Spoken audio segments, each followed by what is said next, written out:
ધોરણમાં કેવી રીતે લખાય કે ડાબી બાજુ પ્રક્રિયક હોય અને જમણી બાજુ નિપજો હોય અને એમની વચ્ચે એરો તીરની નિશાની દ્વારા દર્શાવાય છે। તીર એ શું દર્શાવે છે તો કે પ્રક્રિયાની દિશા દર્શાવે છે। તો એની વાત આપણે કરી ગયા। હવે આ સમીકરણ લખાય કઈ રીતે એની આગળ મહત્વ શું રહેલું છે, આવશ્યકતા શું છે, એના તરફ આજે આપણે વાત કરવાની છે। તો રાસાયણિક સમીકરણ લખવું કઈ રીતે, તો રાસાયણિક સમીકરણ શબ્દોમાં લખવા આગળ જે આપણે જોયું હતું મેગ્નેશિયમ વત્તા ઓક્સિજન અને એમનું દહન થઈને મેગ્નેશિયમ ઓક્સાઇડ, એમની વચ્ચે પ્રક્રિયા થઈને મેગ્નેશિયમ ઓક્સાઇડ, તો એની આપણે વાત કરી હતી અને એ જોયું હતું કે એમાં શબ્દો સ્વરૂપે લખ્યું હતું, બરાબર છે। પણ ધોરણ 9માં આપણે તેને તે બધા જે પરમાણુ તે તત્વો છે એમના અણુસૂત્રો ભણી ગયા, બરાબર છે। તો હવે એનાથી પણ સરળ રીતે લખવું હોય તો કઈ રીતે લખાઈ શકાય, તો તેમના અણુસૂત્રનો ઉપયોગ કરો। તે પરમાણુ જેમ કે મેગ્નેશિયમ હોય, ઓક્સિજન હોય કે મેગ્નેશિયમ ઓક્સાઇડ હોય અને કે સોડિયમ હોય કે આયોડિન હોય, આ દરેકના આપણે અણુસૂત્ર ધોરણ 9માં ભણી ગયા છે।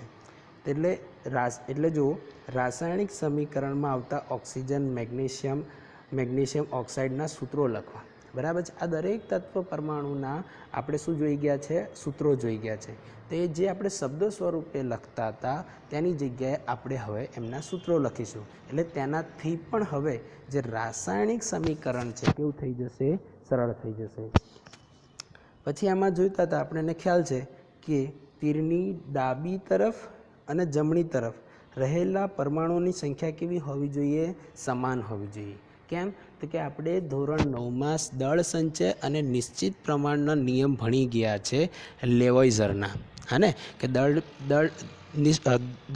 દળ સંચયનો નિયમ શું કહેતો હતો કે જ્યારે પ્રક્રિયકોમાં જેટલા પરમાણુ કે તત્વો ભાગ લે તેટલા જ નિપજ દરમિયાન આપણને પ્રાપ્ત થાય, અને નિશ્ચિત પ્રમાણના નિયમ પણ જેટલા આણ્વીય દળ ધરાવતા હોય પ્રક્રિયક દરમિયાન એટલા જ નિપજ દરમિયાન આપણને એમનો આણ્વીય દળ મળે છે, બરાબર। એમનો ગુણોત્તર સરખો રહે છે, બદલાતો નથી, બરાબર છે।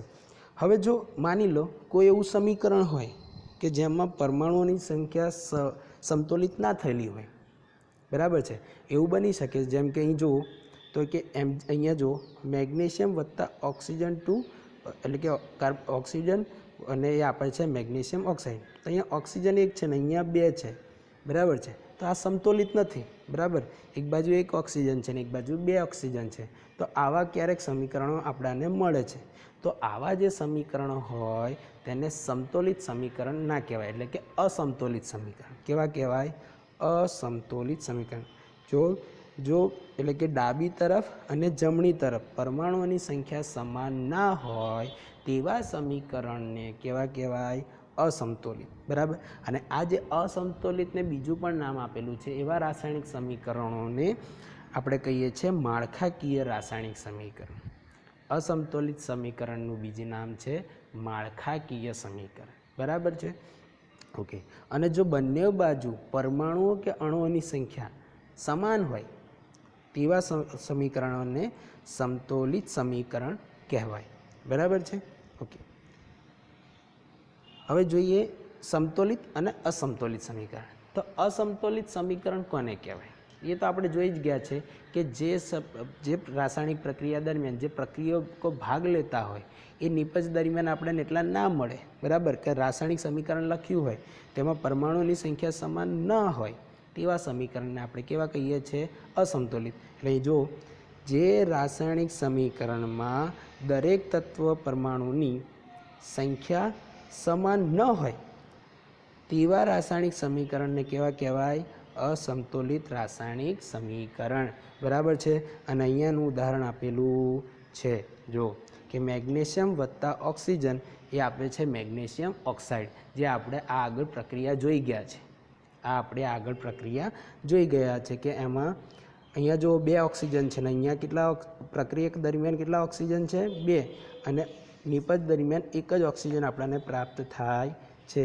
તો આ સમીકરણ એ સમતોલિત થયું કહેવાય નહીં, કેવું કહેવાય, અસમતોલિત કહેવાય। કેવું કહેવાય, અસમતોલિત। એટલે આપણે આ સમીકરણમાં જોઈએ છે કે બંને બાજુ દ્રવ્યમાન અને પરમાણુ સમાન સંખ્યા છે નહીં, તો આવા સમીકરણને આપણે કયું સમીકરણ કહીશું? અસમતોલિત સમીકરણ. કેવું કહીશું? અસમતોલિત સમીકરણ. બરાબર છે. હવે આ સમીકરણ આપણે બીજા કયા નામથી દર્શાવીએ છીએ? તો કે માળખાકીય સમીકરણ. બરાબર છે. ઓકે, તો હવે આપણે બીજું જોઈએ, સમતોલિત રાસાયણિક સમીકરણ. તો સમતોલિત રાસાયણિક સમીકરણ એનું મહત્ત્વ શું છે? કે ભાઈ ચલો અસંતુલિત સમીકરણથી ના ચડી જાય, તો કે ના, એ સંતુલિત કરવું પડે. તો કે કેમ કરવું પડે, એનું મહત્ત્વ શું રહેલું છે? તો એનું મહત્ત્વ આજે સમજીએ અને એની આવશ્યકતા શું રહેલી છે એ આવશ્યકતાને પણ આપણે ધ્યાનથી જોઈએ. તો સમતોલિતનું મહત્ત્વ જોઈએ. સમતોલિત રાસાયણિક સમીકરણનું આપણે શું જોઈ લઈએ? મહત્ત્વ જોઈએ. તો પહેલાં મહત્ત્વ જોઈએ કે સમતોલિત રાસાયણિક સમીકરણનું મહત્ત્વ. તો સમતોલિત રાસાયણિક સમીકરણની મદદથી પ્રક્રિયકો અને નિપજોના કેટલા મોલ છે તે જાણવા. આ સમતોલિત રાસાયણિક સમીકરણથી આપણને શું જાણવા મળે છે? કે પ્રક્રિયક દરમિયાન અને નિપજ દરમિયાન રાસાયણિક સમીકરણમાં પ્રક્રિયકો અને નિપજોના કેટલા મોલ છે. રાસાયણિક સમીકરણ દરમિયાન જે રાસાયણિક પ્રક્રિયા થઈ છે એ દરમિયાન પ્રક્રિયકો અને નિપજોના કેટલા મોલ છે એ આપણે આ સમીકરણ દ્વારા આપણે સમતોલિત સમીકરણ દ્વારા આપણે જાણી શકીએ છીએ. બરાબર છે. બીજું શું છે મહત્ત્વ? તો કે પ્રક્રિયકોનો કેટલો જથ્થો પ્રક્રિયામાં વપરાયો અને નિપજોમાં કેટલો જથ્થો મળ્યો તેની વાત છે. જેમ કે આગળ આપણે એક પ્રક્રિયા જોઈ ગયા કે મંદ સલ્ફ્યુરિક એસિડ અથવા તો મંદ હાઇડ્રોક્લોરિક એસિડમાં ઝીંકના દાણાદાર ટુકડા નાખીએ છીએ ત્યારે હાઇડ્રોજન વાયુ ઉત્પન્ન થાય છે અને આપણાને ત્યાં અંદર હાઇડ્રોજનનો કોઈ સલ્ફેટ વસ્તુ મળે છે. બરાબર, એક જલીય દ્રાવણ મળે છે. તો ઝીંકનું દ્રાવણ મળે છે. તો આ દરમિયાન આપણે જોઈએ તો જે અંદર જે કોનિકલ ફ્લાસ્કમાં હશે એ કોનિકલ ફ્લાસ્કની અંદર હાઇડ્રોજન વાયુ હશે નહીં. એ તો ઉડી ગયો છે હાઇડ્રોજન વાયુ થઈને, હે, તો એ દ્રાવણમાં તમને મળશે નહીં. પણ એ નિપજ દરમિયાન આપણને પ્રાપ્ત તો થાય જ છે. બરાબર છે. તો એ વપરાયો કેટલો છે અને આપણને મળ્યો કેટલો છે અને પ્રક્રિયા દરમિયાન ભાગ કેટલા લીધા છે, તો એનું પણ આપણે આનો એ રાસાયણિક સમીકરણના આધારે જાણી શકીએ છીએ. એટલે અહીંયા એ જ લખે છે કે પ્રક્રિયકોનો કેટલો જથ્થો પ્રક્રિયામાં વપરાયો અને એ દરમિયાન આપણાને કેટલો પ્રાપ્ત થયો, મળ્યો કેટલો, એની વાત અહીંયા છે. તો આ સમતોલિત સમીકરણથી આ એક બીજું મહત્ત્વ છે કે પ્રક્રિયકોનો કેટલો જથ્થો પ્રક્રિયામાં વપરાયો અને નિપજોમાં કેટલો જથ્થો મળ્યો. ત્રીજું મહત્ત્વ રહેલું છે પ્રક્રિયકો અને નિપજોની ભૌતિક સ્થિતિ જાણવા. એમની કેવી સ્થિતિ જાણવા? ભૌતિક સ્થિતિ. હવે ભૌતિક સ્થિતિઓ તો કેટલી છે? 3. ભૌતિક સ્થિતિઓ કેટલી રહેલી છે? 3. કઈ કઈ? ઘન, પ્રવાહી અને વાયુ. કઈ કઈ રહી છે ભૌતિક સ્થિતિઓ? ઘન, પ્રવાહી અને વાયુ. તો આ 3 ભૌતિક સ્થિતિ અને બીજી એક ચોથી આપણે રાસાયણિક સમીકરણમાં જોઈશું. કઈ? જલીય દ્રાવણની. એને આપણે કહીએ છીએ એક્વયસ. એ કંઈક આ સ્વરૂપે આપણે લખીએ છીએ AQ. આ જલીય દ્રાવણની સંજ્ઞા છે AQ, જે આગળ આપણે જોઈશું. સમતોલિત સમીકરણ જ્યારે કરવાના થશે ત્યારે આપણે ભણીશું. પણ આ જલીય દ્રાવણ માટેની છે. સોલિડ માટે છે S, એટલે કે ઘન અવસ્થા માટે. પ્રવાહી અવસ્થા માટે L, લિક્વિડ. અને વાયુ અવસ્થા માટે છે G, ગેસ. તો આ 4 અવસ્થાઓ, એમની ભૌતિક અવસ્થા આપણે એનાથી જાણવા મળે છે. બરાબર. હવે આગળ જોવું હોય, જેમ કે આગળ એક સમીકરણ આપણે ભણ્યા એ જ્યારે લખ્યા કે Zn સોલિડ વત્તા hydrogen liquid, HCl hydrochloric acid liquid, aqueous લખ્યું, એક્વેસ. એ આપણને શું આપતું હતું? ZnCl2, હે ને? અને એના પછી આપણે 2HCl3 એને સમતોલિત કરવું પડે. તો આવું કંઈક રાસાયણિક સમીકરણ આપણે જોયું હતું અને એમાં હાઇડ્રોજન વાયુ ઉત્પન્ન થતો હતો. ત્યાં આપણે G લખ્યો હતો, એટલે કે ગેસ, જે આગળના વિડીયોમાં આપણે જોઈ ગયા હતા. આગળના વિડીયોમાં આપણે જ્યારે એ સમીકરણ લખ્યું હતું ત્યારે હાઇડ્રોજનની બાજુમાં G લખ્યો હતો. તો એનાથી G એટલે શું થાય? ગેસ. ગેસ એટલે કે વાયુ અવસ્થામાં રહેલો છે. તો આ સમીકરણથી આપણાને દ્રવ્યની જે અવસ્થા છે કઈ છે, કઈ ભૌતિક અવસ્થા છે, ઘન છે, પ્રવાહી છે કે વાયુ છે, આ દરમિયાન આપણાને એની ભૌતિક સ્થિતિ જાણવા મળે છે. એટલે કે પ્રક્રિયકો અને નિપજોની કેવી સ્થિતિ, ભૌતિક સ્થિતિ જાણવા માટે આપણે સમતોલિત રાસાયણિક સમીકરણનો શું કરીએ છીએ, ઉપયોગ. આ મહત્ત્વ રહેલું છે. ફરી એકવાર ત્રણેય મહત્ત્વ જોઈ લઈએ. એક શું મહત્ત્વ છે કે સંતુલિત રાસાયણિક સમીકરણની મદદથી પ્રક્રિયક અને નિપજ દરમિયાન કેટલા મોલ ઉપયોગમાં આવ્યા છે, કેટલા મોલ વપરાયા છે એ જાણી શકાય છે. બીજું શું થાય છે કે પ્રક્રિયકો દરમિયાન કેટલો જથ્થો વપરાયો, પ્રક્રિયા દરમિયાન કેટલો જથ્થો પ્રક્રિયકનો વપરાયો અને નિપજમાં કેટલો જથ્થો પ્રાપ્ત થયો એ આપણે સમતોલિત રાસાયણિક સમીકરણના મદદથી જાણી શકીએ છીએ. અને ત્રીજું, પ્રક્રિયકો અને નિપજોની ભૌતિક સ્થિતિ એટલે કે કઈ સ્થિતિમાં છે, કે ઘન છે, પ્રવાહી અવસ્થામાં છે કે વાયુ અવસ્થામાં છે. અને ચોથી, જલીય અવસ્થામાં છે, કઈ અવસ્થામાં રહેલા છે એ આપણે આ ભૌતિક અવસ્થાઓ એ રાસાયણિક સમીકરણ પરથી આપણે જાણી શકીએ છીએ. અને હવે જોઈએ એમની આવશ્યકતા. સમતોલિત રાસાયણિક સમીકરણની આવશ્યકતા શું રહેલી છે એની વાત કરીએ. તો સમતોલિત રાસાયણિક સમીકરણની આવશ્યકતા શું છે? તો એક, સમતોલિત રાસાયણિક સમીકરણમાં પ્રક્રિયકો અને નિપજોની બંને તરફના તત્વ કે પરમાણુની સંખ્યા કેવી હશે? સમાન હશે. જેમ કે અહીંયા જો, અહીંયા આગળ આપણે સમીકરણ જોઈ ગયા, અહીંયા મેગ્નેશિયમ 1 તો અહીંયા મેગ્નેશિયમ 1, ઓક્સિજન 2, ઓક્સિજન 1. તો આ સમતોલિત નહોતું, કેવું હતું? અસમતોલિત. પણ આને આપણે સમતોલિત કરવા માટે શું કરવું પડે? તો અહીંયા ઓક્સિજન 2 છે તો અહીંયા 2 વડે ગુણવું પડશે. શું કરવું પડે? અહીંયા 2 વડે ગુણવું પડે. હવે અહીંયા 2 વડે ગુણીએ છીએ ત્યારે અહીંયા મેગ્નેશિયમ 2 થઈ જાય છે. તો અહીંયા પણ મેગ્નેશિયમ તો 1 છે તો આપણે શું કરવું પડે? અહીંયા પણ 2 વડે ગુણવું પડે. તો આ જે સમીકરણ મળે 2Mg + O2 એ આપણને આપશે 2MgO. તો આ જે સમીકરણ થયું એ કેવું કહેવાય? સમતોલિત સમીકરણ. બરાબર છે. એટલે કે પ્રક્રિયક અને નિપજ દરમિયાન પ્રક્રિયકો અને નિપજોની બંને તરફના તત્વો કેવા હશે? સંખ્યા કેવી હશે? સમાન થવી જોઈએ. જો સમાન ના હોય તો કેવું સમીકરણ કહેવાય? અસમતોલિત. અને જો સમતોલિત હોય તો બંને પરમાણુ કે તત્વની સંખ્યા કેવી હશે? સમાન. એટલે ફરી, સમતોલિત રાસાયણિક સમીકરણમાં પ્રક્રિયકો અને નિપજોની બંને તરફના તત્વ કે પરમાણુની સંખ્યા કેવી હશે? સમાન હશે. બરાબર છે. ધોરણ 9માં આપણે દળ સંચયનો નિયમ ભણી ગયા છે. કોઈને યાદ આવે છે?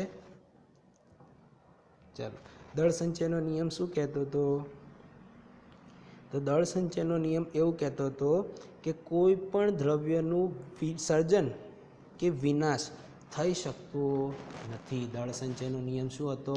કે જ્યારે રાસાયણિક પ્રક્રિયા થાય છે ત્યારે કોઈ પણ દ્રવ્ય કે પરમાણુનું સર્જન કે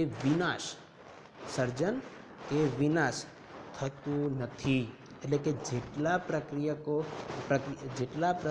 પ્રક્રિયા દરમિયાન ભાગ લે છે તેટલા જ તત્વો કે પરમાણુઓ આપણાને નિપજ દરમિયાન પ્રાપ્ત થાય છે. બરાબર છે. એટલે કે જેટલા પરમાણુઓ કે તત્વો પ્રક્રિયામાં ભાગ લેતા હશે પ્રક્રિયા દરમિયાન, એટલે કે પ્રક્રિયકો કહેવાય, તે પ્રક્રિયકો જેટલા ભાગ લેતા હશે એટલા જ તત્વો કે પરમાણુ નિપજ દરમિયાન આપણાને પ્રાપ્ત થશે. બરાબર છે. તો આ તો દળ સંચયનો નિયમ. અને ધોરણ 9માં જોઈ ગયા એ લેવાઇઝર નામના એક જેણે રસાયણ વિજ્ઞાનનો પાયો નાખ્યો છે તે વૈજ્ઞાનિકે આપણાને આપ્યો છે. અને બીજો હતો નિશ્ચિત પ્રમાણનો નિયમ. બરાબર છે. તો આ દળ સંચયના નિયમની વાત થઈ. એટલે પછી આગળ કહે છે રાસાયણિક સમીકરણમાં રહેલા પ્રક્રિયકો અને નિપજોના દળ કેવા હશે? સમાન હશે. જેટલા જ પ્રક્રિયકોમાં હશે જેટલું પ્રક્રિયકમાં દળ, પ્રક્રિયા જે હશે એ રાસાયણિક પ્રક્રિયામાં જેટલા પ્રક્રિયકો ભાગ લેતા હશે અને એમનું દળ અને નિપજ જેટલી થતી હશે એમનું દળ, એ બંનેનું દળ કેવું હશે? સમાન હશે. જે આપણે ધોરણ 9માં આણ્વીય દળની ગણતરી દરમિયાન જોઈ ગયા હતા. આણ્વીય દળ કરતા હતા ત્યારે પ્રક્રિયકોનું દળ અને નિપજોનું દળ સમાન મળતું હતું. એ આપણે ધોરણ 9માં આણ્વીય દળ નીકાળતા આપણે શીખી ગયા છે. તેથી રાસાયણિક સમીકરણમાં બંને તરફ પરમાણુની સંખ્યા કેવી રહેશે? સમાન રહેશે. કેવી રહેશે? સમાન. એટલે કે પ્રક્રિયકોની જેટલી સંખ્યા હશે એ અને નિપજોની સંખ્યા જે હશે એ દરમિયાન જે પરમાણુઓની સંખ્યાઓ હશે એ કેવી હશે? સમાન રહેશે. તેથી રાસાયણિક સમીકરણ કરવું આવશ્યક છે. તેથી રાસાયણિક સમીકરણ કરવું, સંતુલિત કરવું કેવું છે? આવશ્યક છે. એનું આવશ્યકતા રહેલી છે. બરાબર છે. હવે જોઈ શકાય છે આપણે આ સમીકરણ આગળ ભણી ગયા છે મેગ્નેશિયમ અને ઓક્સિજનનું. મેગ્નેશિયમની પટ્ટીનું હવામાં દહન કરતાં આપણને શું મળે છે? Magnesium oxide. એ આ સમીકરણ છે. એ દરમિયાન આવું સમીકરણ મેં લખ્યું નહોતું. મેં સમીકરણ કંઈક અલગ લખ્યું હતું, પણ સમીકરણ આ રીતે દર્શાવાય. પણ એને હવે આગળ લખાય કઈ રીતે તો જોઈએ. તો કે મેગ્નેશિયમ એનું અણુસૂત્ર થઈ ગયું. ઓક્સિજન એટલે કે હવાની હાજરીમાં સળગે છે. હવાની હાજરીમાં સળગે છે એટલે ઓક્સિજન લખાય. અને ઓક્સિજન હવામાં O2 સ્વરૂપે જ રહેલો છે. બરાબર છે. અને તીર શું દર્શાવે છે? નિપજની તરફ દિશા. તો આ રહી નિપજ. આપણને શું મળે છે? Magnesium oxide. પણ અહીંયા આપણે જોઈ શકીએ છીએ કે સમીકરણમાં અહીંયા 2 ઓક્સિજન રહેલા છે, તો અહીંયા એક જ ઓક્સિજન મળે છે. અહીંયા એક જ ઓક્સિજન મળે છે. તો આપણે શું કરવું પડે? સમતોલિત કરવું પડે. તો હું શું કરીશ? તો અહીંયા 2 ઓક્સિજન છે, તો અહીંયા પણ શું કરીશ? 2 ઓક્સિજન બનાવીશ. તો કઈ રીતે? તો કે આગળ 2 વડે ગુણી નાખું. આગળ 2 વડે ગુણું તો અહીંયા 2 ઓક્સિજન થઈ ગયા. એટલે પ્રક્રિયક નિપજ બાજુ 2 ઓક્સિજન થઈ ગયા. પણ સાથે સાથે એ સાઈડ નિપજ સાઈડ 2 મેગ્નેશિયમ પણ થઈ ગયા. તો આ સાઈડ તો એક જ મેગ્નેશિયમ છે, તો એને પણ આપણે શું કરીશું? 2 વડે ગુણી કાઢીશું. હવે આપણે ચેક કરી લઈએ. આ સાઈડ 2 મેગ્નેશિયમ, હા, તો આ સાઈડ પણ 2 મેગ્નેશિયમ છે. આ સાઈડ 2 ઓક્સિજન, તો આ સાઈડ પણ 2 ઓક્સિજન. 2 ઓક્સિજન છે ને? ઓકે. તો 2 ઓક્સિજન. તો બંને સાઈડ જોઈ શકાય છે કે આ સાઈડ 4 પરમાણુઓ ભાગ લીધા, તો આ સાઈડ પણ 4 પરમાણુઓ જ આપણાને પ્રાપ્ત થાય છે. તો આ છે દળ સંચયનો નિયમ. બરાબર છે. અને એ જ વસ્તુ આપણે આ જ એની આવશ્યકતા રહેલી છે. અને આ જે સમીકરણ બન્યું એને જ આપણે કેવું કહીએ છીએ? સમતોલિત રાસાયણિક સમીકરણ. કેવું કહીએ છીએ? સમતોલિત રાસાયણિક સમીકરણ. હવે આગળ આ સમતોલિત રાસાયણિક સમીકરણ કેવી રીતે કરવા એના વિશે આપણે સમીકરણો ભણીશું કે સમતોલિત રાસાયણિક સમીકરણ કેવી રીતે બનાવવું. બરાબર છે. આ તો સાદું સિમ્પલ હતું, પણ આનાથી કંઈ મોટું આવી જાય તો એને કેવી રીતે સમતોલિત કરવું એના વિશે આગળ હવે આપણે માહિતી મેળવીશું.